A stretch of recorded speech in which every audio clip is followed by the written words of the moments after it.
Roger Moore loves a good disguise, so he breaks into the facility, the glass-blowing facility at night, wearing a gondola operator's hat that he immediately discards, and none of it comes up again.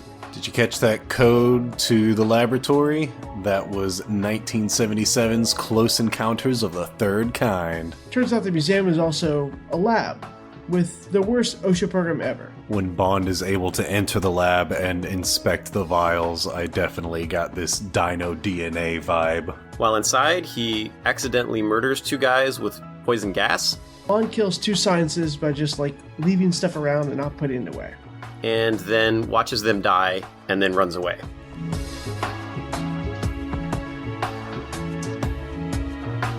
Okay, so let me get this straight.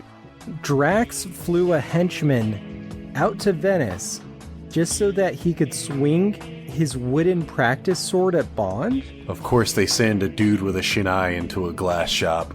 Couldn't carry a gun or use karate. Had to be a sword just to merit the use of Chekhov's glass guard sword. But back to the action. Bond gets attacked by a guy with a judo stick, not even a real sword, in the glass factory. Really? You couldn't have attacked him with, something sharp? Favorite Bond moment? The completely unnecessary fight in the glass factory in Venice. Oh, and he's having the fight. Bond's having the fight with the henchman, the Asian henchman. Then there is a fight with the Japanese guy who attacks him with a kendo sword, which, of course, everybody watching is thinking, why isn't he using an actual samurai sword? Because this thing is supposed to be training for using samurai swords, but...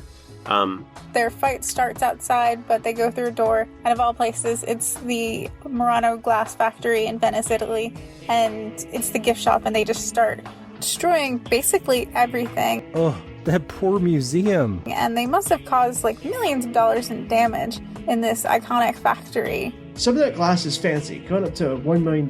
That's only $3,531,597.87 in today's money. But that's not terrible. It's a museum. Anyway, they throw each other through a lot of glass. They're just throwing each other through glass for I don't know, a solid 6 to 7 minutes. They destroy the entire Venice glass-blowing industry while in the process of trying and failing to kill each other. I love that moment with the vase where Bond goes to throw it, but then realizes how expensive it is. And, watch out for that super expensive glass bowl that the tour guide set up earlier on in the movie by saying it was worth, in today's value, over $1 million. Too late. You hit it with a piece of armor. And it gets smashed anyways. Bond saves the priceless glass piece, which is then immediately destroyed. But man, oof, that hurt. Oh god. Drax is going to need to call the insurance company now and put in a claim. Oh, I hope he has broken while my Asian henchman was trying to kill a secret agent cover, because he's gonna need it. What a pointless setup. Also, it seems kind of dumb that only one thing in this entire shop has a very weak alarm on it.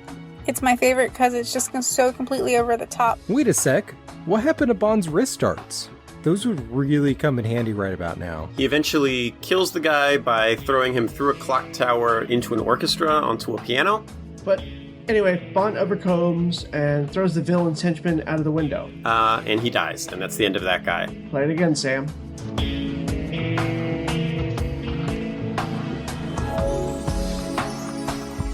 Bond then goes to Dr. Goodhead's... Oh, FYI, Dr. Goodhead, still her name. She's a spy for the CIA. She is the Q branch equivalent of all the gadgets. Not just one, but 40 of them. Oh, here we go. Bond and Dr. Goodhead are now having a Bond sexy time. But she also has a Bollinger 69 because she was expecting Bond. The Bollinger moment. Oh, yes. Oh, more. No, more. You're a man close to my heart, you are. You love a bottle of Bollinger. Me and Bond have so much in common. I just love a drop of Bollinger. Good man. That Bollinger 69 is currently going for about $1,124. But yeah, I mean, she's still hardcore 00 equivalent. Goes to Dr. Goodhead's hotel room, sees that she has some cool gadgets, is like, oh, I see that you have a bunch of gadgets. You must be CIA. And then she's like, yes, I am. Now let's have sex. Just took 3 meetings, and for Bond to constantly belittle her every single time. You're a big old turd, Bond. Great big old turd. And that's just what happens there. I love that Drax hires Jaws. This movie is way ahead of its time. We may have Grubhub and Uber, but Drax just ordered a new replacement sidekick. Like, hey, yeah, mine broke. I'd like to order another, thank you. Prime shipping, same day delivery. And Jaws is officially back. Jaws! He survived! Yes, he survived his fall into the... Yes, he survived! That's all you have to know. He survived. Nothing ever kills him. Did they make the airport ceiling shorter for this scene? Bond enters a warehouse and it's empty. Oh, cat! Tyler, did you see the cat? There was a cat. There was a cat. Tyler, did you see it? Did you see it? Good. No? Missed it? You know, Tyler, pay attention.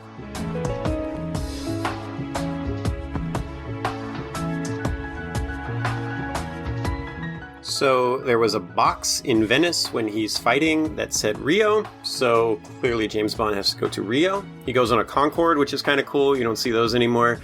Bond makes his way to Rio after finding out the villain has a complete lab removed overnight. By the way, I didn't know they had the Concorde to Rio back in the 1970s. Totally was a thing. Hey, look, Concorde. Oh, we miss you, Concorde. I couldn't find a cost from Paris to Rio, the closest Concorde flight, but let's just assume that the other standard transatlantic flight, it would cost about $12,000 back then, which is $42,379 today. That's insane. Anyway, Bond lands in a fantastic white suit. He goes to the most 70s hotel room I think that has ever been made, and hooks up with his Brazilian contact, because of course he does. And then they decide that they're going to go investigate the factory in the middle of Carnival, because why not? This is the way the world works in this universe. Meets a British agent working in Rio, and then casually sexually assaults her because he's James Bond. So my wife is Brazilian. I've been to Brazil a bunch of times, and it is just all the time half-naked chicks just jumping around. Man, Rio looks like a fun place, you know? Dancing. It's exactly like it is in this movie. Very accurate representation of downtown Rio de Janeiro. Just like 24 hours, music and dancing. She takes him to Carnival, which means this movie is supposed to take place in around, I don't know, February? Lord knows, Bond has invented other random holidays before. They make their way to Carnival, where a giant creepy clown starts stalking them, and bam! It's Jaws. So we then get this weird scene at a Rio parade with this creepy clown from It? Also, when he dresses up as basically an escaped killer clown from outer space in the streets of Rio during Carnival. At first I thought that thing was a float. Turns out it's Jaws in a clown suit.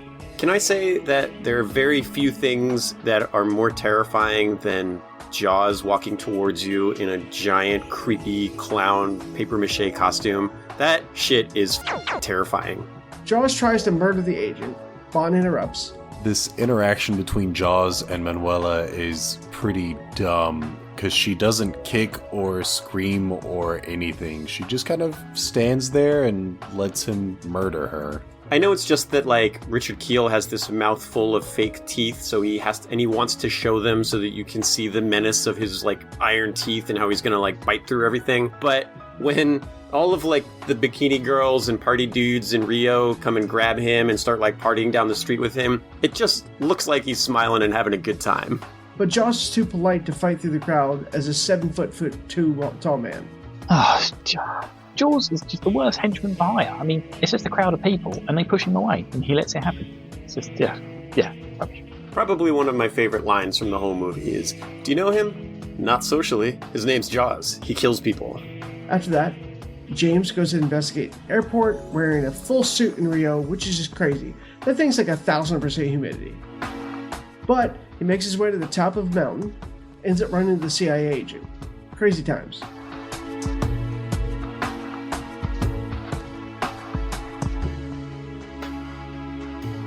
Oh, there's a lot of product placement in this movie. There's a lot of 7-Up product placement in this movie. Man, would anyone else fancy a cold, carbonated lemonade-based beverage? Anyone? No? Alright, I love Coke.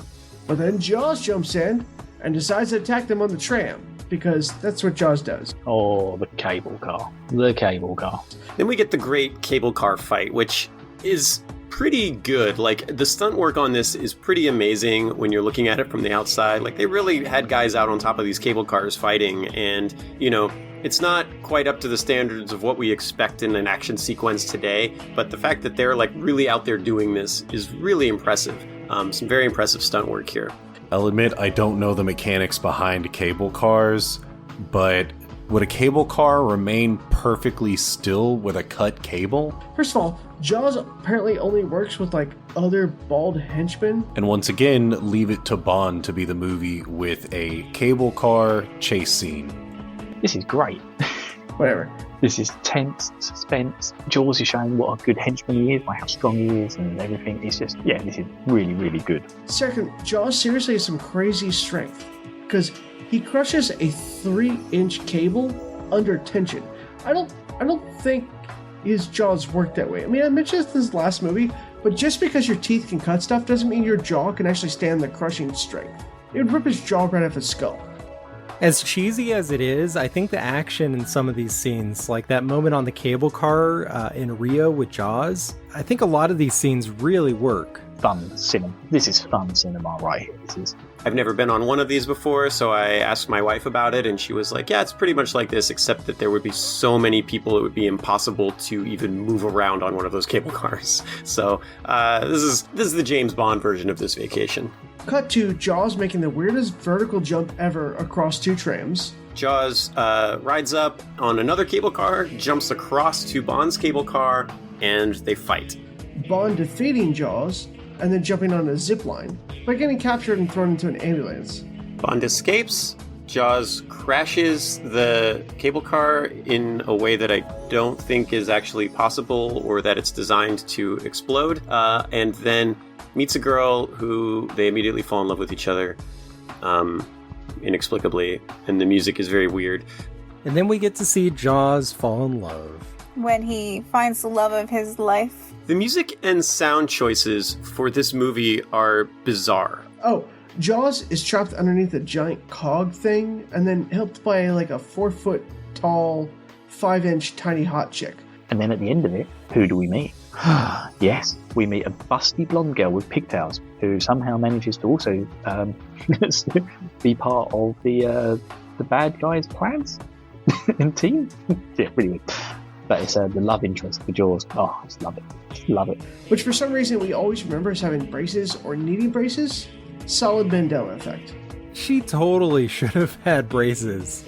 Such a missed opportunity. Oh, Jaws found true love in a character trait. While I was watching it, I was trying to figure out why I didn't like it as much as I wanted to like it, and as much as I remembered liking it the first time I saw it. And the sound choices and the music choices are completely incomprehensible, right? There's a scene later where he's wrestling a snake, and the music doesn't go with it at all. The Jaws fight doesn't have, like, this weird, like, love song playing out of nowhere. The musical choices here are bizarre and disconcerting. Like so bizarre that I don't notice this kind of stuff, and I was thrown off by the whole thing. Man, that is a weird moment. Especially since, like, Jaws isn't done being a villain yet.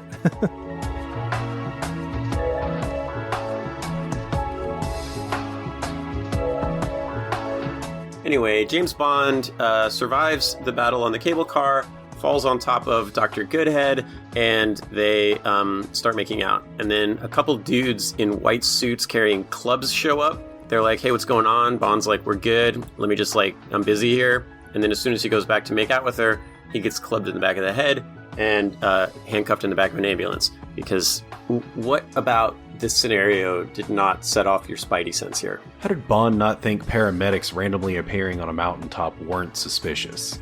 They're trapped in the back of an ambulance. Dr. Goodhead uses her secret CIA powers of looking longingly into the eyes of the orderly while James Bond escapes and kills the guy, presumably. And then he gets away, but does not bother to rescue the CIA agent who helped him escape. Bond escapes from the ambulance that they're driving in for like 30 seconds after waking up. But Goodhead's stuck there. She can't break out. That's how that works. I totally understand why I loved this movie as a kid now. For literally no reason, we see Bond riding a horse as a gacho. As Bond rides on horseback, I can't help but think to myself, it's Roger Moore as Clint Eastwood as Bond. We get bizarre cowboy music, and he is dressed up as a gaucho, which is not the same region as Rio de Janeiro. He is more in the south. He's in like Santa Catarina maybe, and the town he's in does not fit the area. We've got like a Cairo, Luxor, Abu Simbel problem, like the one we had in The Spy Who Loved Me, but again, probably worse.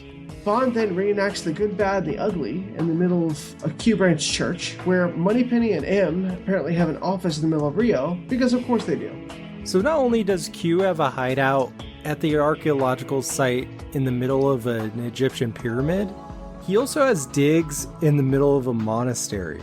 I love how Moneypenny's just at her desk like it's no big deal. Hey, look at that, Kung Fu monks. I do love the random Brazilian jiu-jitsu monk. Like, it's such an amazing little 2-second sequence where Bond opens the door dressed in a ridiculous cowboy hat. There's 2 monks in there. One flips the other one and then gives him the sign of the cross. And then it cuts back to Bond. He's still wearing the cowboy hat. And he's like, yep, seems good to me. And just closes the door on them. This film truly has it all. I almost want a movie about that judo monk. Or at the very least, I want Bond to fight him. Or I want this to have anything to do with anything. They test out a laser gun. Foreshadowing. The monk with the bad laser gun just makes me think of Spaceballs.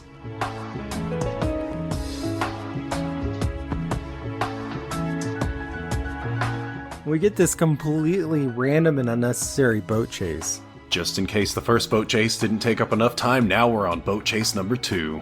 It's been another few hours, so now it's time for a boat chase. This time in the Amazon. We get a really great chase sequence through, they say it's the Amazon. This isn't the Amazon. This is Iguazu Falls, which is in like the southwest corner of the country on the Argentinian border. But it's still a really amazing looking place. The chase is cool. Jaws is great in it. Where Bond's boat has Super Mario-styled water mines and heat-tracking torpedoes. That's very handy. The music is just WTF? It's disco, but crazier than I've heard before. The boat's about to go over a waterfall, but being chased by Jaws, he has to escape. So what?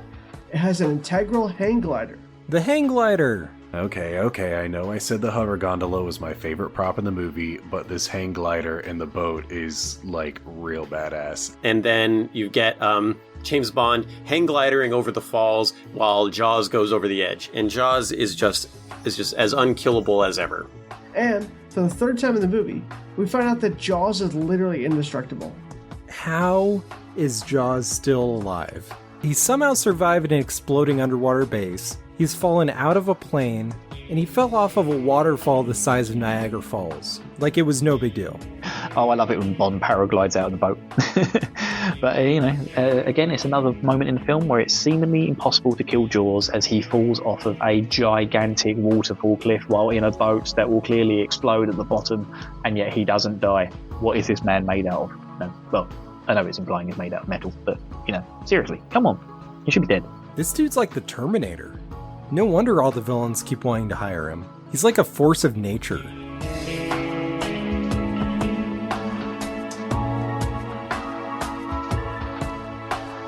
Okay, and then after going through not the Amazon and going over the falls in the southern part of Brazil, we arrive at Tikal, which is a Mayan ruin in modern-day Mexico.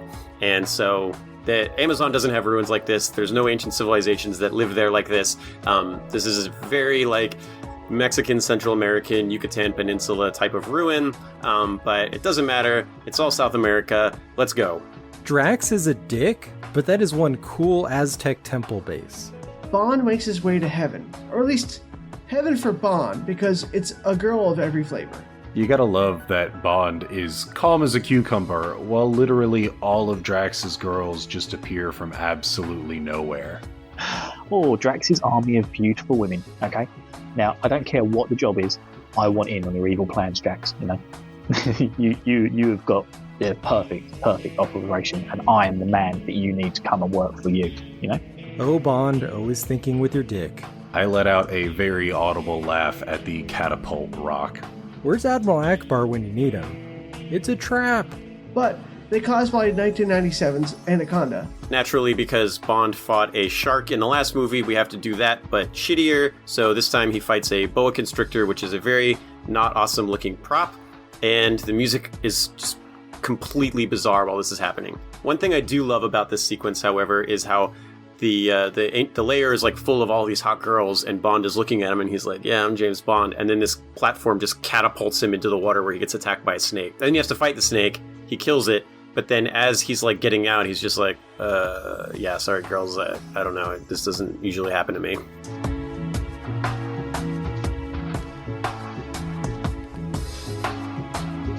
So Drax captures Bond, and like I said, there are no Mayan ruins in Brazil. There are also no monstrous underground layers consisting of like 6 to 8 space shuttles that can blast off into outer space.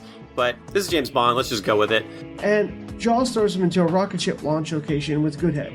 He's down there, he's captured by Drax. Drax also has Holly, and he is going to kill them by placing them underneath one of the shuttle thrusters as it is about to blast off into space. Seriously though, that conference room wouldn't have survived 30 seconds at a launch. Why would you build a conference room there? Which is pretty cool in theory, except that Bond and Holly just run away from it and they're fine. Anyway, what the space balls are those guards wearing? Once again with the matching uniforms. Doesn't matter. Bond steals your outfit because it's terrible looking. Love it. I like that everybody on Moonraker base, including Bond, is wearing the jumpsuit, except for Jaws. I envision this going down with him just being like, Jaws, you gotta wear a jumpsuit, and he just kind of shakes his head. This is by far one of the most impressive evil layer setups I've ever seen. And his plan's pretty good too, you know, good looking people alive in space, while you wipe out people on Earth to protect the planet. Yeah, I'm still in. I want, it doesn't matter. If it's a janitor job, I want it, Drax. Please. Is it available? Please tell me the position's still available. I'm just typing up my CV now.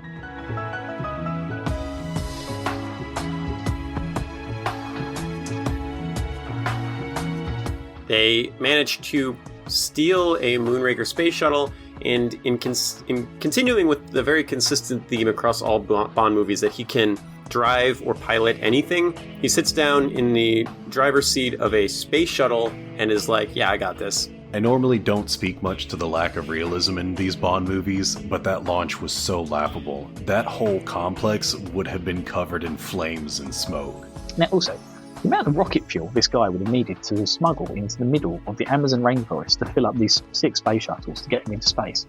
And I've never heard of people, like, launching rockets consecutively. You know, normally there's like a very small window you can launch a rocket, and you have to have the perfect conditions for it. So how he's managed to get these 6 rockets into space, and then also the Americans later on who just randomly go, yeah, all right, we'll check it out, we'll launch a rocket. It's like, no, that's not how this works. This is not science, people. This is fiction. So with the help of some of the other podcasters in this assembly, we came up with some notes. In 2001, NASA purchased liquid hydrogen at 98 cents per gallon and liquid oxygen at 67 cents per gallon. At liftoff, the orbiter and external fuel tanks carried about 835,958 gallons of propellants, including the hydrogen, oxygen, hydrazine, some other $3 words I can't pronounce, but it cost approximately $1.3 million.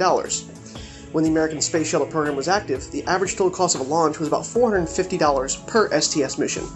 The Space Shuttle program originally estimated to cost about $7.45 billion just to develop and get off the ground, $43 billion adjusted for inflation, and the program's entire cost from 1972 to 2011 was about $196 billion.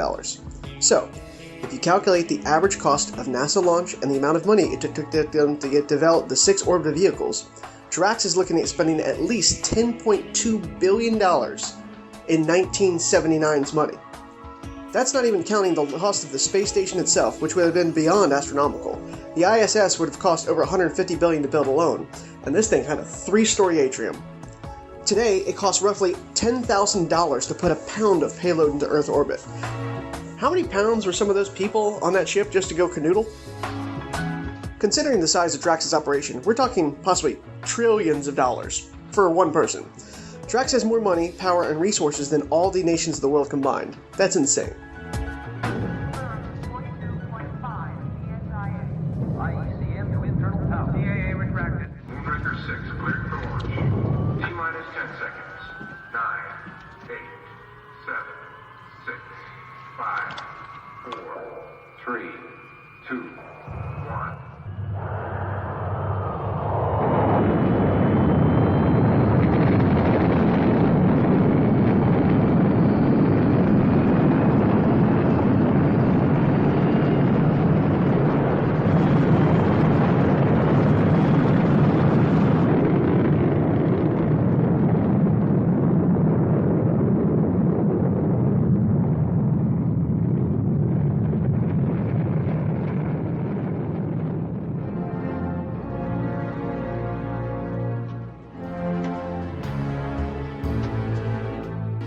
So I kind of forgot how long it actually takes to get to the space stuff.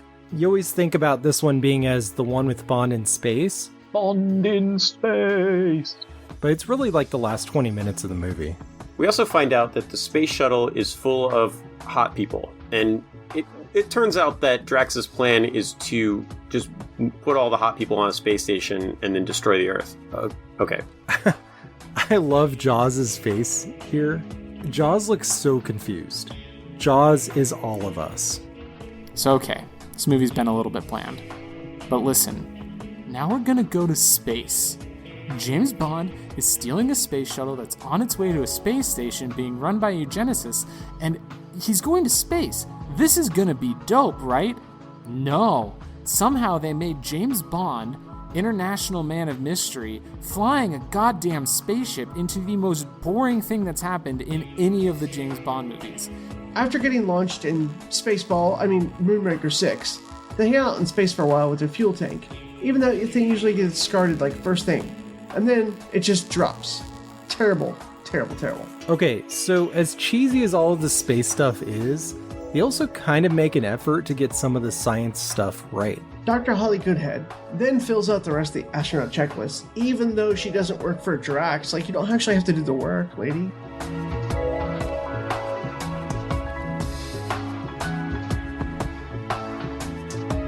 So it's a pretty great looking space station for the 70s. They roll up on the most incredible space station ever. This station is huge.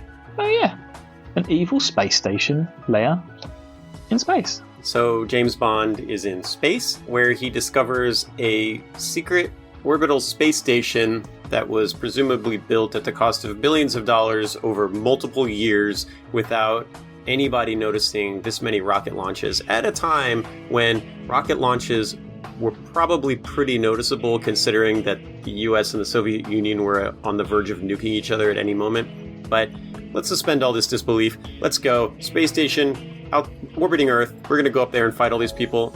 Let's do it. If you compare it to the real-life International Space Station, which is the size of 2 football fields, that thing's tiny compared to how big this thing has to be. Probably my favorite vehicle is the massive space station itself. It's very cool. The only thing that would have made this a little bit better would be if JW showed up on the space station. That would have been the perfect tie-in for a couple of movies there. This movie ruins space travel the way that Thunderball ruins scuba diving. This movie is just terrible. It's just bland. Okay, hear me out. Drax has to steal a Moonraker back from the government to help him get his people up to space. Oh no, wait, that's not an evil space station. Sorry, that's just Deep Space Nine. Oh god. Yeah, I wonder if Odo's secretly Jaws.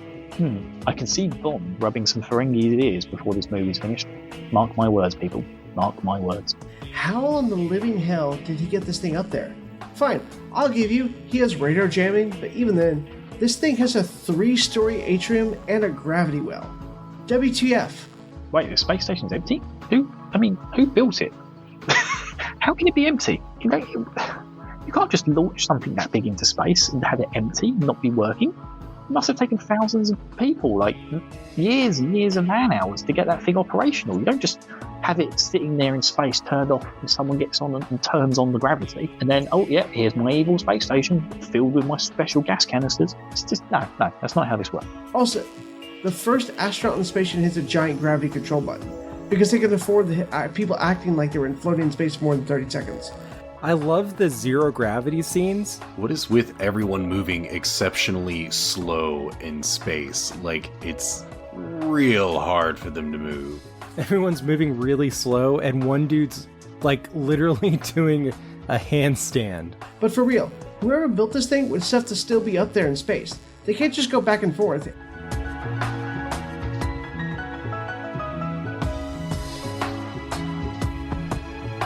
Oh, and it turns out Jaws' girlfriend works for Drax now. Unsure if it was a normal girl who helped Jaws and he got her a job, or if it was a girl who worked for Drax who happened to be at the cable car. Once again, my favorite henchman in this whole series is Jaws, and he has a redemption in this film.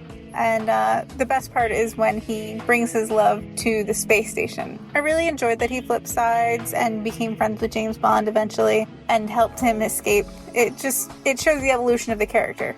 I think the only really good part about Moonraker is Jaws. Jaws gets some good play in this one. He shows up several times to confront Bond. There's that bit at the beginning that sucks, but there's a part in Rio de Janeiro where he bites a cable car to death. He just bites everything to death. That's pretty cool, but he also, Jaws gets a girlfriend. And somehow, during the big action scene at the end, James Bond becomes friend with Jaws? I missed how that happened. During his bad guy speech, Drax has kind of like a Tyrion Lannister vibe about him. Drax's speech sounds really familiar. Didn't we hear this all in the last movie? Also, the bad guy's goal is so dumb. He has 200 people in space? He's gonna kill everyone except them and repopulate the Earth? Oh god, Drax has gone full Nazi Aryan race on us, isn't he? You know, he's not the tallest of guys, is he? He's definitely got the old short man with a god syndrome thing going on about him. Yeah. This isn't going to work out well for you, Drax. I mean, except for all the armies, militaries, people who are wearing masks, people underground, all those people will survive. But only the hot people Drax have, and no real engineers or anyone useful will be alive. This whole transporting select humans into space so that you can kill all the humans on Earth thing seems like the most expensive and traceable means of accomplishing this task. So this movie is basically a remake of The Spy Who Loved Me? Going back to this just being like a worse version of Spy Who Loved Me, it's pretty much the same plot. I'm going to wipe everybody out, and I'm going to build a new civilization. Stromberg wanted to do it under the water, Drax wants to do it in space. So many similarities here. We just saw this movie. Obviously, Drax is a terrible villain. He's the worst. There's nothing about him that is redeemable. I mean, I guess he's a person who gives to charity and lends out spacecraft, but he's like a terrible Elon Musk. I also love that during the speech, Drax is like, "We are making a race of perfect people, and you have been selected as those perfect people." And then it cuts to Jaws, and he's just like, "Huh? Me?" Bond convinces Jaws that he's not part of the master race Drax is going for. Those brief seconds where Jaws realizes what's going to happen to him are pretty powerful. I genuinely felt bad for the guy, and this is the first actual bit of real character we've seen, other than the silly unstoppable tool.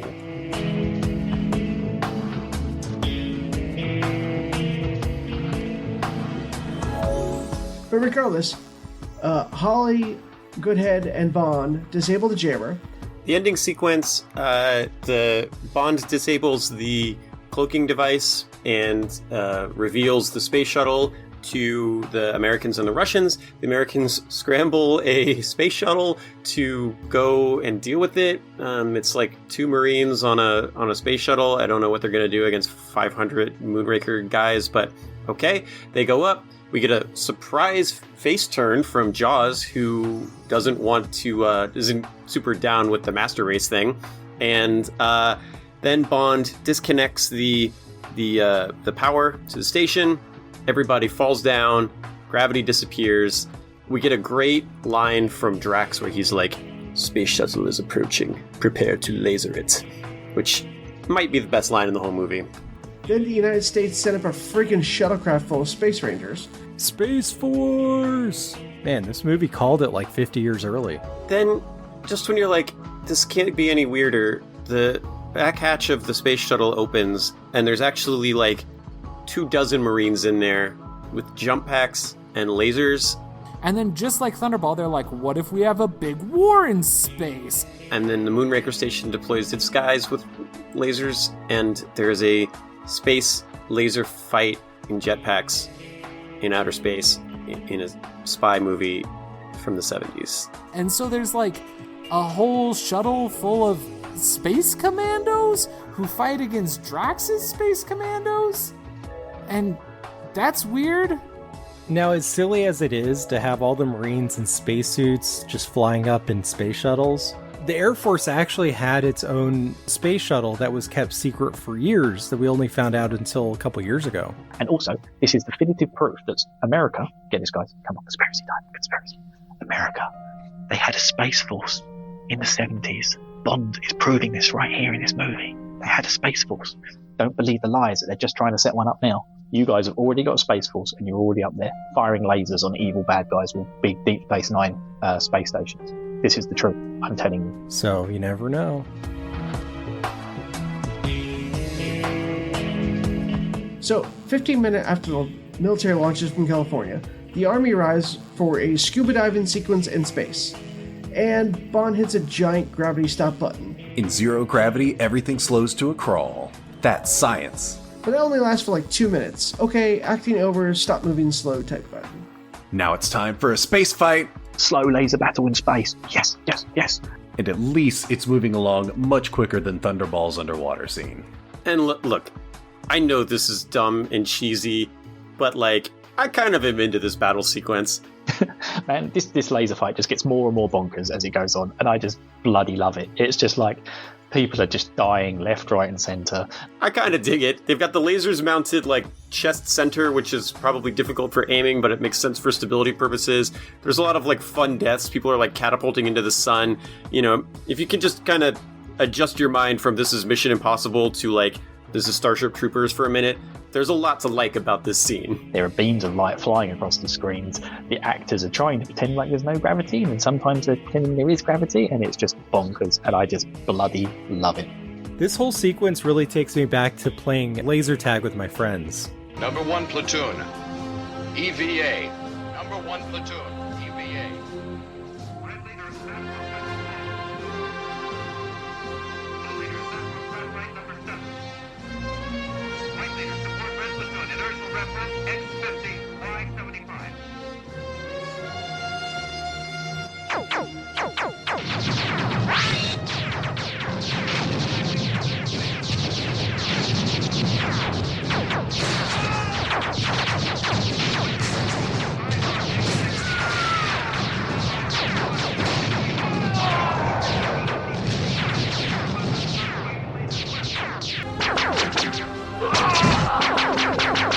Pew pew.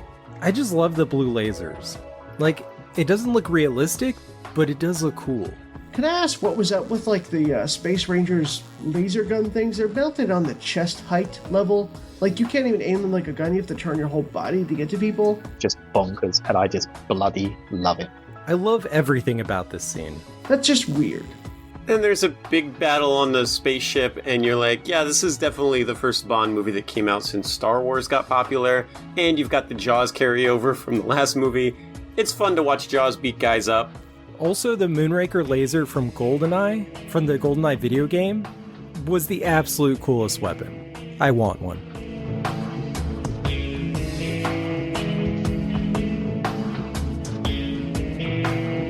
So at the very end in this corridor scene, when Jaws is on their side, I'm reminded of the very end of Rogue One, but with Jaws instead of Vader.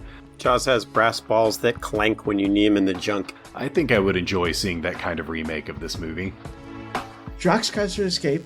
There is a third time James Bond uses the dart gun, and that's to kill the big bad guy, Drax, right at the end of the film. But Bond shoots him with his wrist gun thing, and now he has a broken heart. Then James Bond corners Drax, shoots him in the heart with a dart, and as he is dying painfully from a cyanide capsule, he ejects him into space via the airlock. Bond throws Drax out the airlock and is like, he had to fly. And that's probably my favorite kill.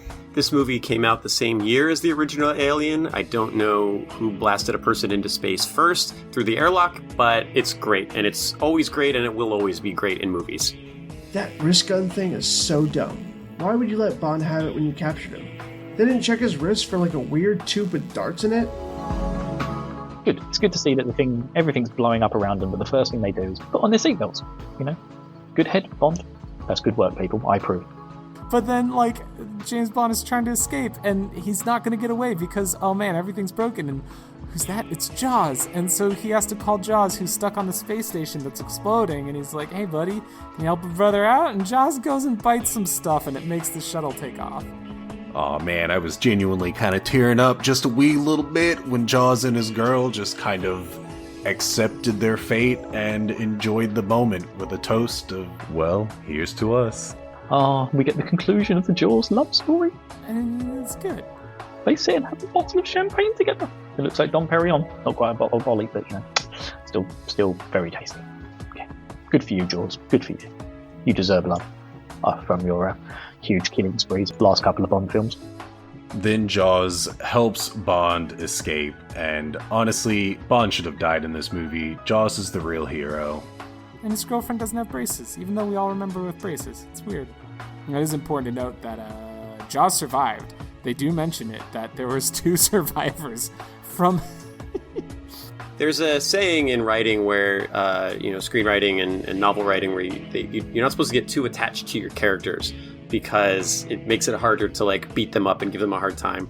And you gotta think that, like, whoever came up with Jaws, he ended up being such, like, a weird fan favorite that they were just like, well, the only way to finish this movie is with him dying. And they're like, no, we need Jaws' redemption arc. We can't allow this guy to die. I love him too much. Okay, picture this. There's a space station in space, and it's crashing, it's exploding, it's self-destructing, and crashing to Earth. And Jaws and his girlfriend survives. Hell yeah. Can't wait to see Jaws again.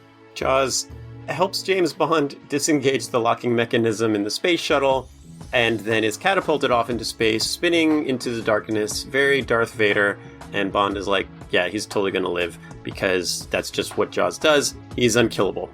My favorite moment is actually Jaws' speaking role, where he says, "Here's to us." But apparently they escape, so, I mean, it's nice.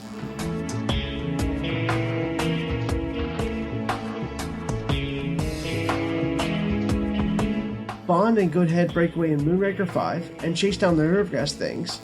But anyway, Moonraker Station is destroyed. The United States Space Force escapes successfully, return back home. James Bond steals Moonraker 5, goes to blow up all of the globes that are orbiting the Earth, and in the process of doing so, he does not evacuate the master race from the station, which means that he has effectively killed all the hot men in the world. So this helps him not having to face competition in future Bond episodes.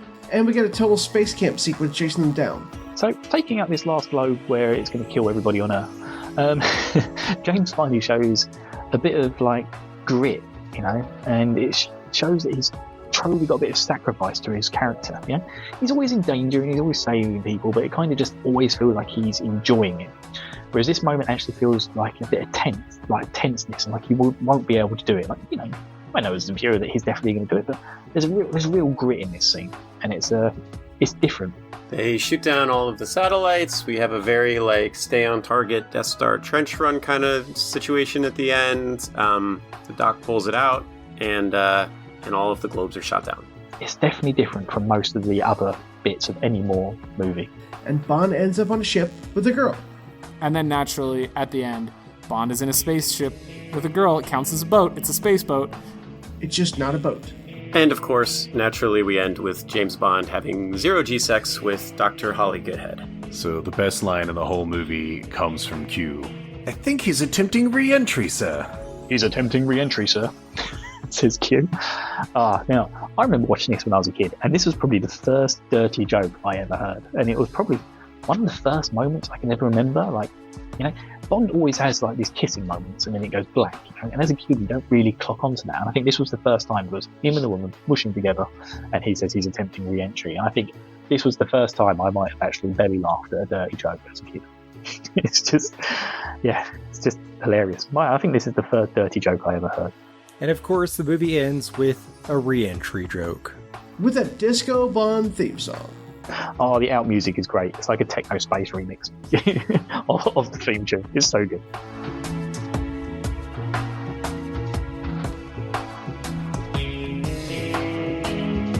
So that's it. That's Moonraker. That's Moonraker. Oh, this film is just great, It was, it gets real weird real fast. It's, the ending is very bizarre and weird, but I think that honestly it saves the movie, pulls it out from being just really gnarly and difficult and boring to just being so bonkers that you're like, I have no idea what's going to happen next, but I'm sure it's going to be weird. Any of you guys who shit on this film, shame on you. I don't know. It bored me. It bored me to tears. Shame. I had some fun bits, but mostly I was just disappointed. This film is great. It is comedy at its best.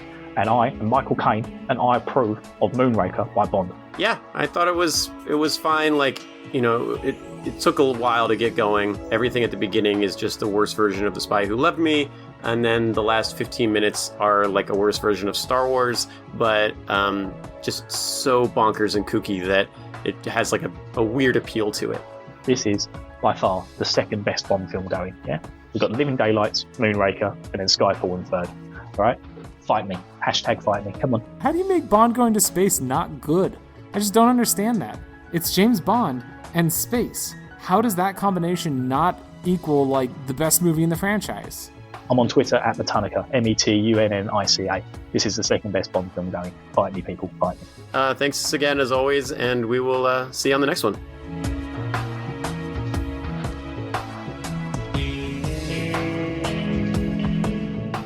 James Bond will return in For Your Eyes Only. Finally. Podcasters Assemble Season 003 is a production of the We Can Make This Work Probably podcast network. Find more of our shows at probablywork.com and learn how to contribute to future episodes of Podcasters Assemble by looking us up on Twitter at Casters Assemble or joining our Discord server, link in the show notes. Submissions are always open. Thank you to everyone who was able to contribute to this episode. Be sure to check the show notes for links where you can find them all online. Thank you.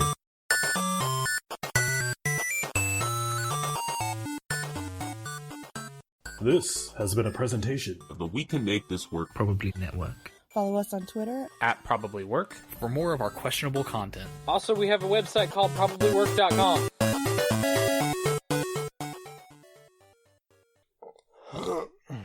Excuse me. Sorry, drop some. And they get him on a camera, straight to Buckingham Palace, live feed of him naked with the girl, and Q says that he's attempting re-entry, because sex. Sorry. That's my chair. And then at the end, Jaws lands in a circus tent. And that's how he doesn't die. In this one.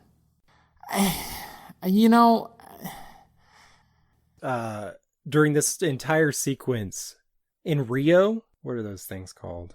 Jaws fight scene. Cable car, that's it. Wait a sec. What happened to Bond's wrist darts? Stop it, Bird. Shut up. It's just it's boring and slow. There's a Moonraker. Ooh. Podcasters Assemble will return in For Your Eyes Only.